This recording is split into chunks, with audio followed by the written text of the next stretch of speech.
A gente tem aqui um pequeno debate, seriam duas questões, uma direcionada ao Estélio, outra à Janice da Caixa Econômica, e uma outra questão que seria direcionada a todos os participantes aqui da mesa. Antes, eu gostaria de agradecer as pessoas que estão nos assistindo pela internet. Já tivemos mais de 9.000 acessos, isso é um número bastante considerável. Eu vou fazer a pergunta que foi feita para a Janice, e depois a pergunta para o Estélio, e aí eu faço a pergunta genérica, passo o microfone para o Estélio, para a Janice, e os demais participantes da mesa terão 1 a 2 minutos, no máximo, para refletirem sobre o assunto, né? Então, aqui, a Janice, a pergunta que foi feita gostaria de saber por que as pessoas que possuem conta simplificada ou recebem benefício do Bolsa Família não acessam de modo mais fácil outras linhas de crédito, como Construcard, para a reforma de casa. No caso, é obrigatório a abertura de uma conta corrente, com as taxas e etc. E a pergunta do Estélio seria, gostaria de saber sobre as experiências com os fundos rotativos solidários, que foram criados com apoio do BNB nos últimos anos, e como estaria a atuação do BNB no âmbito das finanças solidárias. No que se refere à pergunta que eu chamaria de coletiva, né, para todos refletirem, ela tem muito a ver com o desafio que foi lançado pelo presidente Tombini na fala dele, porque tem a ver com a questão de modos pelos quais os pobres poupam, né? Então, aqui primeiro se afirma que os pobres têm seu próprio modo de poupar, que pode ser juntando gado, juntando vários ativos, vamos dizer assim, de vida real, ou até mesmo dinheiro em casa, né? E ele se pergunta aqui se eles serem encorajados a salvar, a poupar em bancos, se isso, de alguma forma, colocaria em risco um comportamento direcionado à poupança, certo? A poupança no comportamento deles fora. E como é que tradicionais formas de poupança se poderiam ser mantidas em paralelo? Quer dizer, a gente pode estimular isso, elas podem ser mantidas em paralelo, você poupar nos bancos, poupar de outras formas, certo? E aí relata aqui de uma experiência na Índia, que se sabe que era comum poupar guardando ouro, e depois tentaram fazer com que as pessoas passassem a investir no mercado de capitais, mas que isso teria uma certa complexidade e terminou não funcionando. E aí as pessoas passaram a não poupar nem no ouro, nem na forma tradicional, e também não pouparam investindo em ativos, né? Então, essa seria a questão que tem mais a ver com o desafio de a gente pensar para o próximo fórum instrumentos de aplicação e de poupança financeira e de várias formas de fazer com que as pessoas acumulem de alguma forma ativos, né? Então, eu passo então a palavra. Bom, pelo que eu entendi, a pergunta é por que as pessoas, né, do Bolsa Família não têm acesso ao Construcar, por exemplo, para a reforma das suas casas. Bom, em primeiro lugar, no nosso entendimento, a gente tem um produto mais adequado para as famílias de baixa renda, para a reforma, que é o material de construção com recurso do FGTS.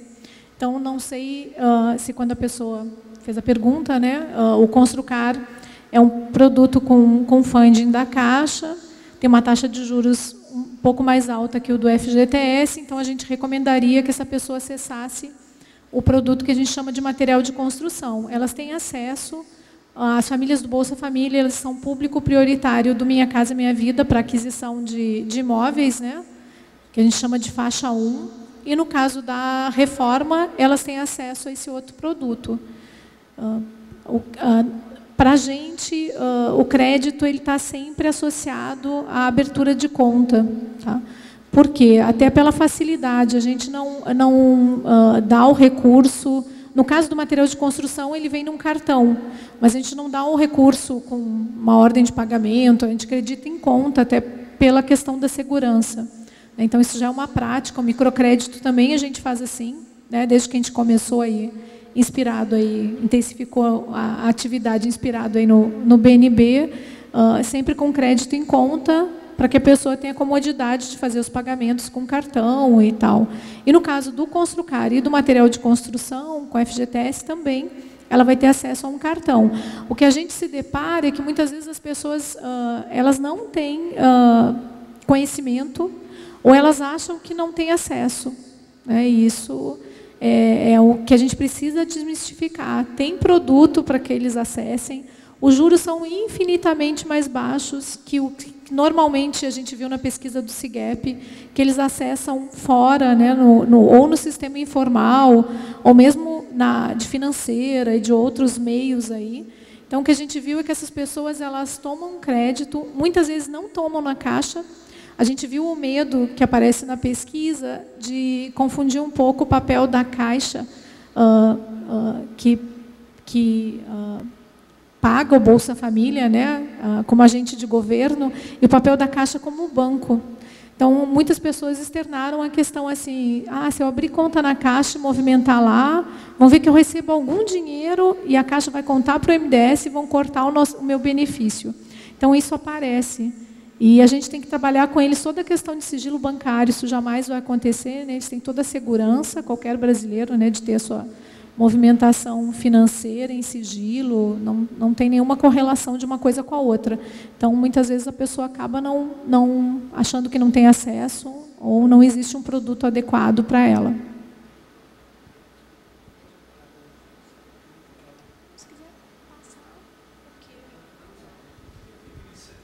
Eu queria pedir licença para me retirar, preciso tomar um voo ainda hoje. Queria só pedir desculpas, eu vou tentar pegar um voo ainda hoje à noite, espero, né, que o trânsito permita, mas eu queria agradecer, eu acho que foi extremamente oportuno o debate que nós tivemos. Esse é um tema que é fundamental, se nós queremos realmente incluir esses 50 milhões de pessoas, temos que pensar quem são esses excluídos, não é? Como investir em mecanismos que fazem esse vínculo entre o que essas pessoas já fazem e o que os serviços financeiros que são oferecidos. A poupança é um elemento fundamental nisso. Eu acho que existem práticas, principalmente no meio rural, que já demonstram que é possível esses ativos serem vinculados a processos financeiros. O que nós precisamos é como trazer isso para o contexto urbano, que é o grande desafio brasileiro. Então, gostaria de parabenizar a todos e desculpe ter que sair correndo. Obrigado.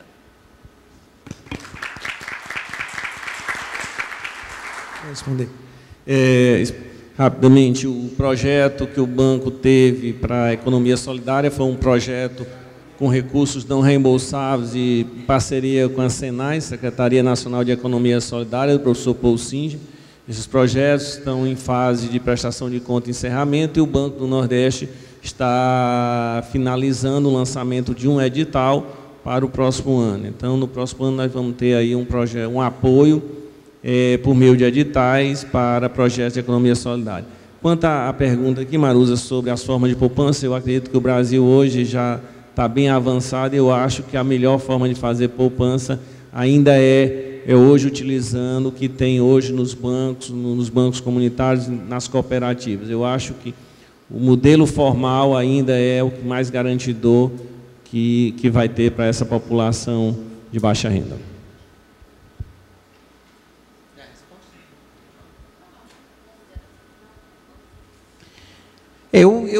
A minha contribuição iria no seguinte sentido, é que é possível, e aí vou remeter à economia solidária, a gente pensar na poupança do território.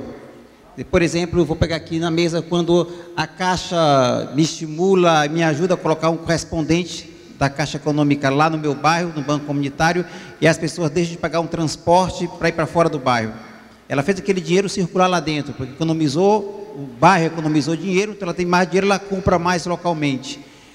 Quando o Banco do Nordeste nos apoiou no Fundo Solidário, nós criamos várias pequenas empresas locais a partir desse fundo. Eles começaram a produzir lá camisas, por exemplo, as pessoas deixaram de comprar fora do bairro, então criou uma poupança ali no território, porque os ativos deixaram de sair do território.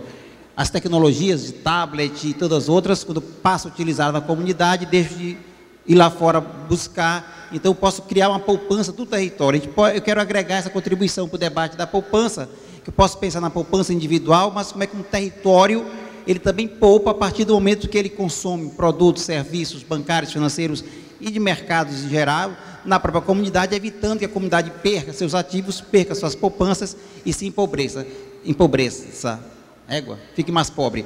Então, como é que esse debate também vem para o tema da poupança? E a poupança mais individual da pessoa física, eu acho também, por enquanto, que os bancos ainda são a melhor forma, ainda é a melhor forma de se fazer isso, não teria muito como aprofundar o debate. Me despedir desejando Feliz Natal para todos vocês e muita alegria no Ano Novo. Em relação ao debate da poupança, que eu queria abordar alguns elementos no que se refere à maneira, de forma meio que tradicional, né, que muitas pessoas utilizam ao longo dos anos, que está muito ligada a uma tecnologia social, né, poupar através de diversas maneiras, né. Então, assim, tem dois elementos que eu acredito estar relacionados a esse tipo de poupança. Um primeiro é do ponto de vista cultural, e aí a gente sabe que tem uma empreitada muito grande, um desafio, porque se trata de quebra de paradigma, né? Pessoas que ao longo dos anos aprenderam que a poupança era através do criatório de suínos, enfim, outros tipos de ativos, né? que podem ser mensurados. Então, um primeiro elemento é essa questão mesmo da cultura, né? Que, de fato, tem que ser considerado, né? Mas, por outro lado, não podemos também deixar de entender o papel importante da poupança através dos agentes financeiros, por alguns motivos. O primeiro motivo é a segurança, né, que o próprio sistema vai estar garantindo, né, através dos fundos garantidores. Então, isso é um fator extremamente importante. E tem um elemento também que, para mim, esse é crucial, que está muito relacionado ao campo da educação financeira. Porque não é só ter um ativo para lá na frente mensurar quanto vale. É quando você estabelece uma poupança através de um canal oficial, você, de certa forma, está educado financeiramente no que se refere a médio e longo prazo. Então, acredito que essa dimensão temporal ela é extremamente importante para medir o grau de educação financeira daquele indivíduo. Então, eu acredito que esse último elemento ele se torna extremamente importante em função disso. E aí a gente poderia trazer elementos de segurança, enfim, né, de guardar o dinheiro, de fato, na instituição, que é provedora. Mas, enfim, aí cabe outros debates e, com certeza, outros fóruns vai estar dando conta dessas temáticas, né? Só rapidamente, Maruza, essa questão da poupança a gente enxerga como extremamente adequada, como instrumento, né, de primeiro contato de quem não teve contato com o banco, né? O que a gente observa é que as pessoas elas são muito simpáticas à poupança, né? Tem aquela coisa de já ter ouvido falar, já conhece alguém que tem, então é um instrumento que ele assusta menos, né? A gente vê pela quantidade de poupanças que se abriram quando a gente tornou mais fácil o processo, e ela é extremamente fundamental para proteger as famílias, né, de imprevistos. É importante ter essa capacidade, né, de poupar e para que eles realizem projetos. Então, para conseguir ter bens, né, e ter um desenvolvimento social. Então, é extremamente, fora todos os aspectos que o Joaquim falou, né, da questão da circulação no território, a gente vê com extrema simpatia, né, o uso da poupança como primeiro instrumento aí de aproximação para a inclusão financeira. Queria agradecer a oportunidade e dizer que o debate foi muito rico e vamos... Eu passo para o Ives fazer as considerações. Thank you. It's late, you must be tired or exhausted or bored, I don't know. So I will give a very short answer, try at least. How to encourage the poor to save? First, an evidence. Nobody needs to teach the poor to save.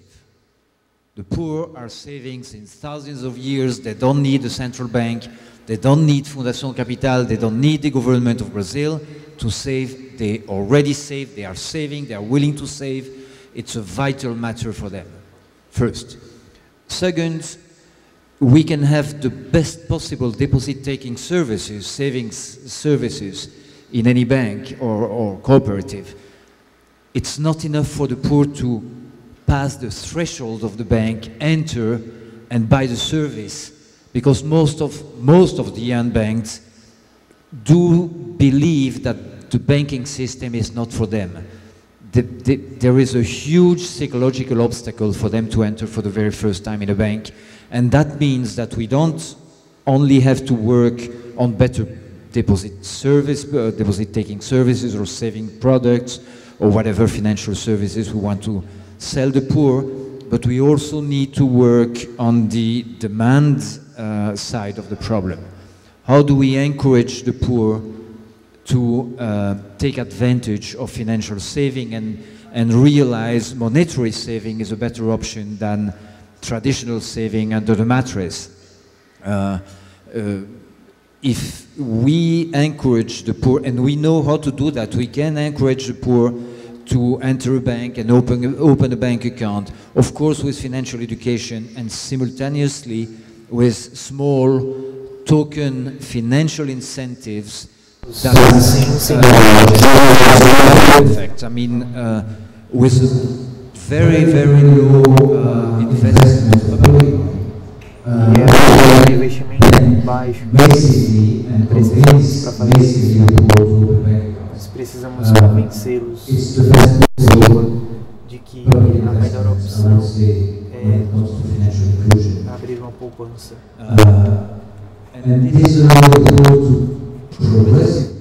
Isso vai possibilitar que progressivamente eles possam entrar em contato com essa realidade financeira, uma grande oportunidade, uma oportunidade.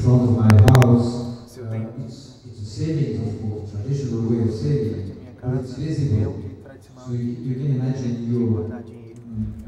Mas você pode imaginar a sua sogra dizendo, por favor, nesse pouco, porque nós precisamos de dinheiro, a família precisa de dinheiro. Então isso é uma desvantagem. E guardando dinheiro de forma anônima, de forma protegida, invisível, nós podemos ter muitas oportunidades. Então, para finalizar, não é somente um problema não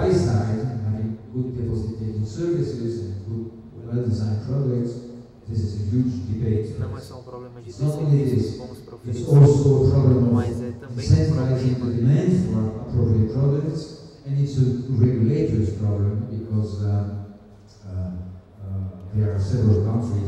um problema de convencer essas pessoas de que a conta bancária, a poupança é a melhor opção.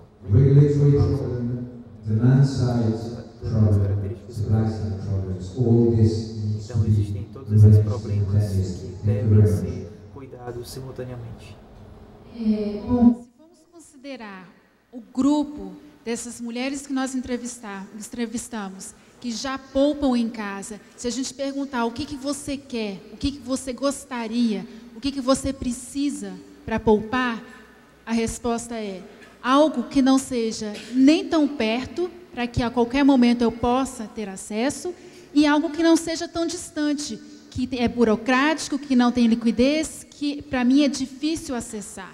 Então, se a gente considerar esses aspectos, isso que a família precisa, ao desenvolver características que se adequem a essas necessidades, aí sim a gente pode ter ideias inovadoras, poupança que estimule, que dê prêmios, que faça com que a família, a mulher, enxergue para onde que esse investimento está indo. Se você tem diferentes projetos, existem inúmeras soluções inovadoras que vão incentivar. Eu não acho que você desenvolver um produto para poupar que não seja debaixo do colchão, que não seja na caixinha, é um risco no comportamento poupador. Muito pelo contrário. Eu acho que no momento que você oferece a oportunidade, a opção de colocar esse dinheiro em metas, em projetos distintos, e que fique claro para a família o quanto falta para chegar naquilo, no momento que ela alcança a meta que ela mesmo colocou para ela, ela é premiada, aí sim, não há risco. Eu acho que você atende ao que as famílias estão querendo e assim elas conseguem construir seus ativos.